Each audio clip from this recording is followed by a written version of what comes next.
முதல்ல விளக்கு இருக்குது பார்த்தீங்களா, அது பச்சை கலரில் இருக்கும். எல்லார் வீட்லேயும் பித்தளை விளக்கு.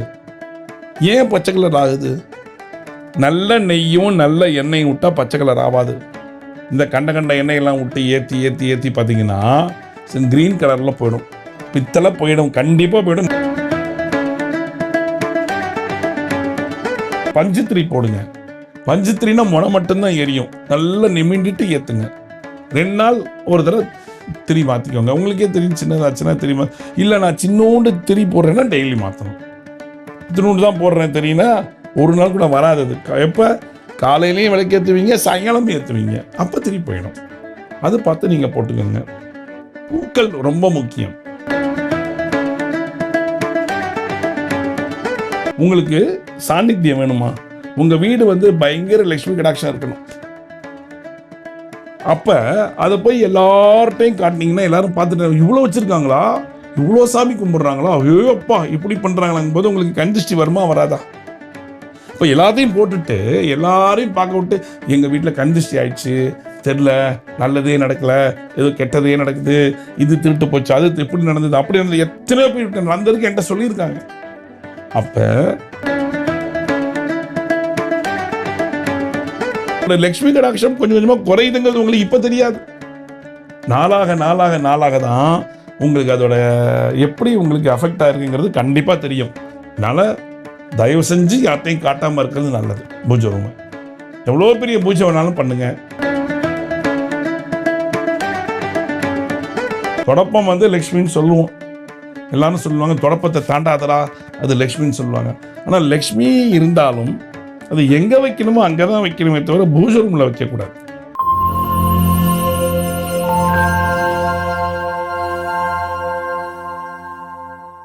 காஸ்மோ வியூ நேயர்கள் அனைவருக்கும் வணக்கம். இன்றைய நிகழ்ச்சியில ஜோதிடம் குறித்து நமக்கு இருக்கக்கூடிய சந்தேகங்களுக்கு விளக்கம் கொடுக்கறதுக்காக ஸ்ரீரங்கத்து கோவிந்த பட்டர் நம்ம கூட இணைந்திருக்காரு. தொடர்ந்து நிறைய விஷயங்கள் பேசலாம். வணக்கம் சார். காஸ்மோ நேயர்களுக்கு வணக்கம். மேடம் நமஸ்காரம், எப்படி இருக்கீங்க? நல்லா இருக்கேன் சார், நீங்க எப்படி இருக்கீங்க? நானும் நல்லா இருக்கேன் மேடம்.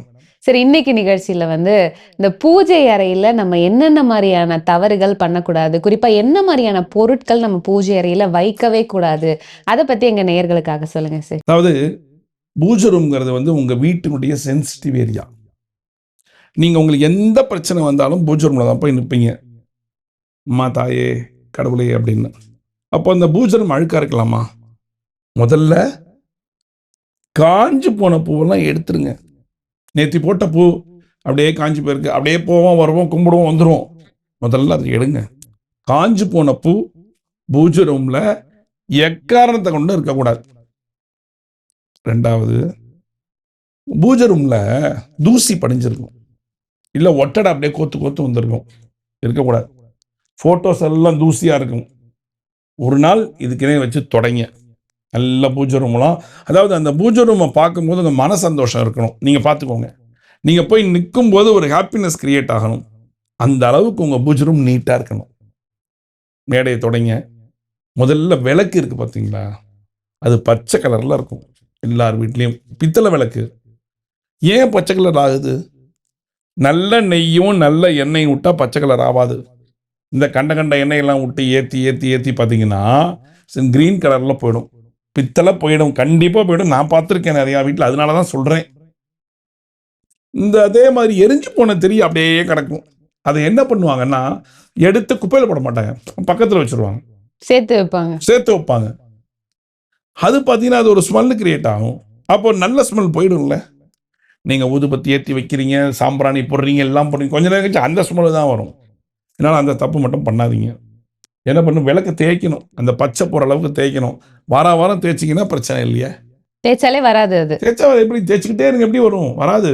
அதே மாதிரி எண்ணெயும் இருக்குது. கண்ட எண்ணெய் ஊற்றாதீங்க, நல்லெண்ணெய் ஊற்றுங்க. இப்போ செக்கெண்ணெய் நிறையா வருது. இந்த செக்கு நல்லெண்ணெய் வாங்கி வச்சுக்கோங்க.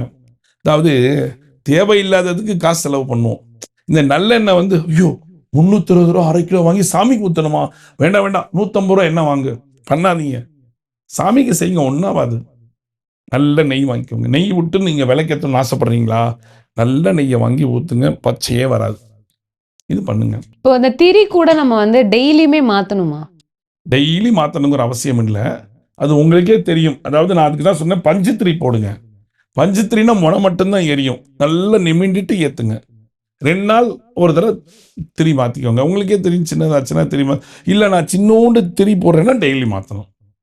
இத்தினோண்டு தான் போடுறேன் தெரியுன்னா ஒரு நாள் கூட வராது. அது எப்போ காலையிலையும் விளக்கு ஏற்றுவீங்க, சாயங்காலமும் ஏற்றுவீங்க, அப்போ திரி போயிடும்.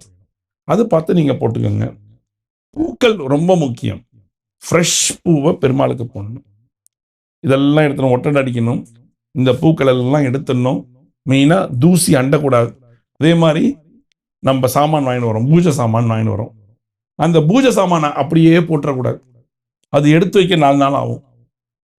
இப்போ ஒரு வீட்டில் நீங்கள் போகிறீங்க, ஒரு வீட்டுக்கு அடசல் அங்கங்கே இருந்து சாமானெல்லாம் இருந்தால் நீங்கள் உட்காருவீங்களா? என்ன சொல்லுவீங்க? இன்னும் சாமான் எடுத்து வைக்கல போட்டிருக்கு, என்னென்ன நாளைக்கு வரேன் ஆண்டி அப்படின்னு போயிடுவாங்க. நம்ம எப்படி நீட்டாக இருக்கோமோ அது மாதிரி பூஜை ரூம் நீட்டாக இருக்கணும். வாங்கின்னு வந்த சாமானெல்லாம் ரேக்குக்குள்ளே உள்ளே போடணும். அந்த மாதிரி இருக்கணும் நீட்டாக. இந்த பூஜை பொருட்களே வந்து வாங்க வேண்டிய நாட்கள், நேரம் அப்படி ஏதாவது இருக்கா சார்? நாட்கள் நேரங்கிறது இல்லை, நீங்கள் எப்போ தோணுதோ அப்போ வாங்கிக்கலாம். ஆனால் செவ்வாய் வெள்ளி வாங்கினீங்கன்னா நல்லது. நல்லதுன்னு ஒன்று இருக்குல்ல, அதாவது நேரங்கள் எல்லாம் நல்ல நேரம் இருந்தாலும் நம்ம ராவு காலம் யமகண்டதெல்லாம் போய் இந்த நல்ல நேரம் அதே மாதிரி தான் செவ்வாய் வெள்ளியும் பூஜை பொருட்கள் வாங்கினீங்கன்னா உங்கள் வீட்டுக்கு நல்லது வந்து சேரும். அதனால செவ்வாய் வெள்ளி வாங்கிக்கோங்க. இப்போ நிறைய பேர் பார்த்தீங்க அப்படின்னா யூடியூப்ல வந்து அவங்களுடைய ஹோம் டூர் காட்டுற மாதிரி பூஜை ரூம் டூர் வந்து காட்டுறாங்க. மினி விளாக் மாதிரி, இன்னைக்கு நாங்கள் இந்த பூஜை பண்ணணும், இந்த மாதிரி சாமி கும்பிட்டோம், பொங்கல் பண்டிகை இப்படி கொண்டாடணும். ஸோ இந்த மாதிரியான பூஜை ரூம் வீடியோஸ் எல்லாம் வந்து யூடியூப்ஸ்ல போடுறாங்க. இது சரிதானா? இந்த மாதிரி பண்ணலாமா சுவாமி? முதல்ல என்ன சொன்னேன்? பூஜை ரூம்ங்கிறது சென்சிட்டிவ். பூஜை ரூம்ங்கிறது சென்சிட்டிவ். அப்போ அந்த சென்சிட்டிவ்ங்கிற விஷயத்தை நம்ம எதுக்கு அடுத்தவங்கள்ட்ட காட்டணும்? உங்களுக்கு சாநித்தியம் வேணுமா? உங்கள் வீடு வந்து பயங்கர லட்சுமி கடாட்சம் இருக்கணும். அப்போ அதை போய் எல்லார்ட்டையும் காட்டினீங்கன்னா எல்லாரும் பார்த்துட்டு இவ்வளோ வச்சுருக்காங்களா, இவ்வளோ சாமி கும்பிட்றாங்களா, ஐயோ அப்பா இப்படி பண்ணுறாங்களாங்கும் போது உங்களுக்கு கண்திஷ்டி வருமா வராதா? இப்போ எல்லாத்தையும் போட்டுட்டு எல்லாரையும் பார்க்க விட்டு எங்கள் வீட்டில் கண்திஷ்டி ஆயிடுச்சு, தெரில, நல்லதே நடக்கலை, ஏதோ கெட்டதே நடக்குது, இது திருட்டு போச்சு, அது எப்படி நடந்தது, அப்படி நடந்தது, எத்தனையோ பேர் வந்ததுக்கு என்கிட்ட சொல்லியிருக்காங்க. அப்போ உங்கள் வீட்டுக்கு வராங்களா, உங்கள் ரிலேட்டிவ் வராங்களா, டிஸ்டன்ஸ் ரிலேட்டிவ் வராங்களா, இல்லை அக்கம் பக்கத்துலேருந்து ஒரு பூஜைக்கு வராங்களா, தாராளமாக பூஜை ரூமை காட்டுங்க, தப்பே கிடையாது, தப்பே கிடையாது. ஆனால் அதை போய் ஒரு பெரிய லெவலில் கொண்டு போய் உலகமே பார்க்கணும்னு போகிறது வந்து தவறான ஒரு விஷயம்தான். அப்போ நம்மளோட லக்ஷ்மி கடாட்சம் கொஞ்சம் கொஞ்சமாக குறையுதுங்கிறது உங்களுக்கு இப்போ தெரியாது.